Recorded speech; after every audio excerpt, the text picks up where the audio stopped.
حضرت عمر فاروق رضی اللہ عنہ کی دور خلافت میں اسلامی لشکر نے کتنی فتوحات حاصل کی تھی؟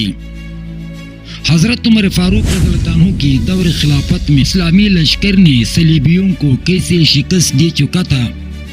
حضرت عمر فاروق رضی اللہ عنہ کی دور خلافت میں ایرانیوں کو کیسے شکست دے چکا تھا؟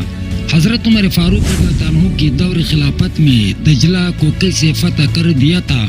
ویڈیو میں آگے بڑھنے سے پہلے اگر آپ میرے چینل پر نئے ہو تو برائے مہربانی میرے چینل کو سبسکرائب کریں تاکہ میری ویڈیوز آپ لوگوں کو بر وقت ملتی رہے۔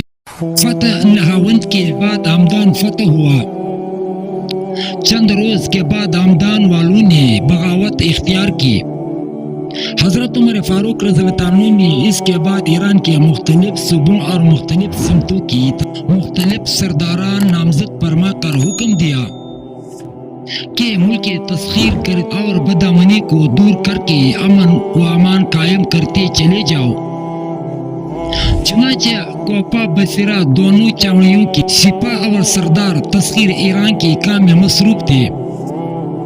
یہ عام لشکر کشی مذکورہ بالا واقعات کے بعد سن 21 ہجری میں شروع ہوئی۔ لشکر کشی کا حکم فاروق اعظم رضی اللہ عنہ نے ایرانی آئے دن کی بغاوتوں اور سازشوں سے تنگ آ کر دیا تھا، ورنہ فاروق اعظم رضی اللہ عنہ کی خواہش یہی کہ ہم اپنے مقبوضہ علاقوں پر قانی رہے اور اس حالت میں رہے کہ ہم کو ایرانی چڑھائیوں کا خطرہ نہ ہو۔ غرض ایران میں فتوحات کا سلسلہ اول اصفہان عبداللہ بن عبداللہ کے ہاتھ پر فتح ہوا۔ حضرت نعیم بن مقرن نے رے آذربائیجان کو بڑے خون ریز جنگ کے بعد فتح کیا۔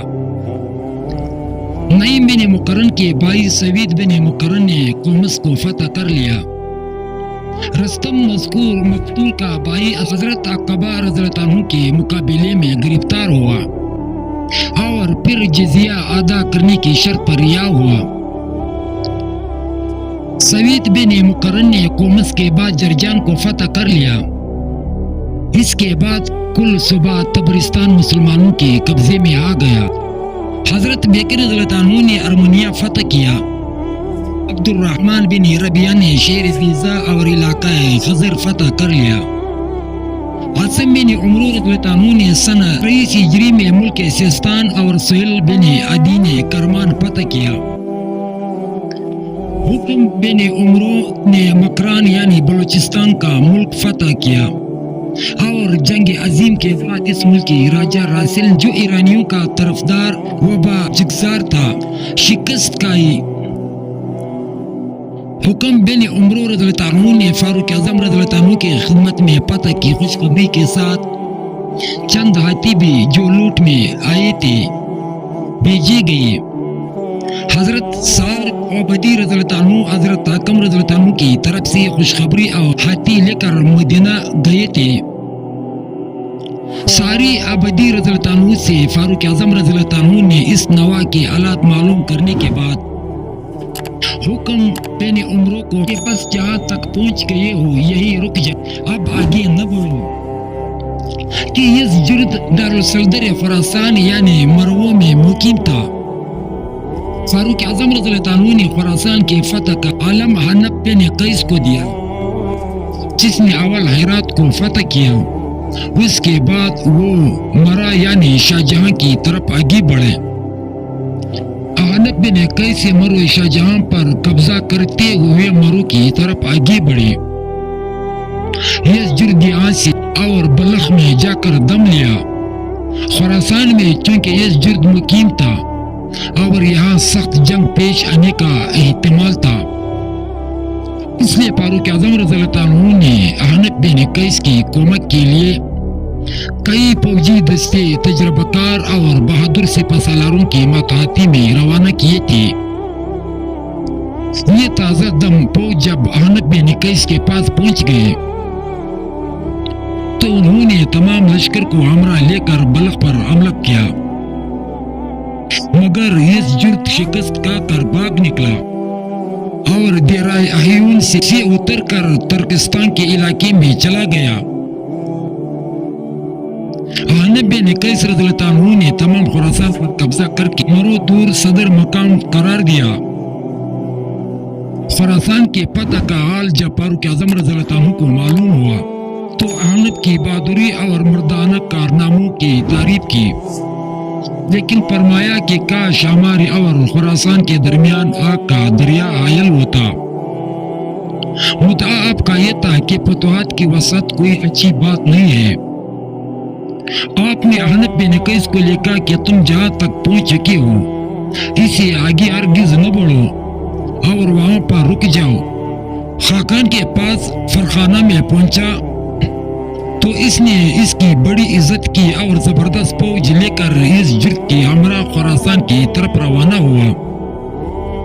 بلخ تک خاقان تو مروع دور پر حملہ آور ہوا اور اس جرد نے مروع شاہ جہان پر حملہ کیا۔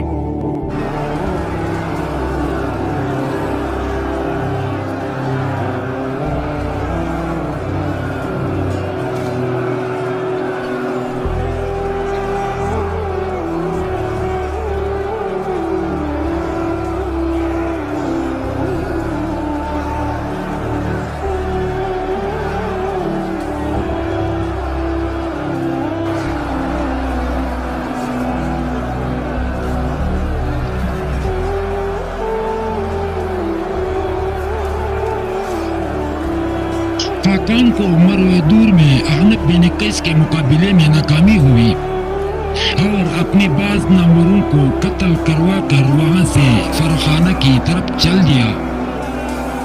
خاقان کو فرخانہ کی طرف رائی سن کر اس جرد نے بھی مروع شاہ جہان سے محاصرہ اٹھا لیا اور ترکستان کی طرف چلا گیا۔ اس جرد کے امیروں اور سرداروں نے یہ دیکھ کر اس جرد کا اقبال یاور اسے تمام زیور جواہرات اور مال واسپات جو وہ اپنے ہمراہ ترکستان کو اور اس جرد کے آنی ودو گوش خاقان کے پاس فرخانہ میں پہنچا۔ اس فتح کی خوشخبری جب حضرت عمر فاروق رضی اللہ عنہ کے پاس مدینہ منورہ میں پہنچ گئی تو انہوں نے مناتی کرا کر شہر کے لوگوں کو مسجد نبوی میں طلب کیا۔ شہر کے لوگوں کو مسجد نبوی صلی اللہ علیہ وآلہ وسلم میں طلب کیا۔ پھر اس مجمع عام کے روبرو ایک تقریر فرمائی جس کا خلاصہ یہ تھا کہ آج مجوسیوں کی حکومت فنا ہو چکی ہے، اب وہ اپنے ملک میں ایک انچ زمین کے بھی مالک نہ ہو سکیں گے کہ مسلمانوں کو نقصان پہنچا سکے۔ اے مسلمانوں، اللہ تعالیٰ نے تم کو مجوسیوں کی زمین، مجوسیوں کے ملک اور مجوسیوں کی اموال و املاک کا مالک بنا دیا ہے تاکہ اب تمہارے اعمال و افعال کو جانچے۔ پس مسلمانوں تم اپنی حالت کو تغییر نہ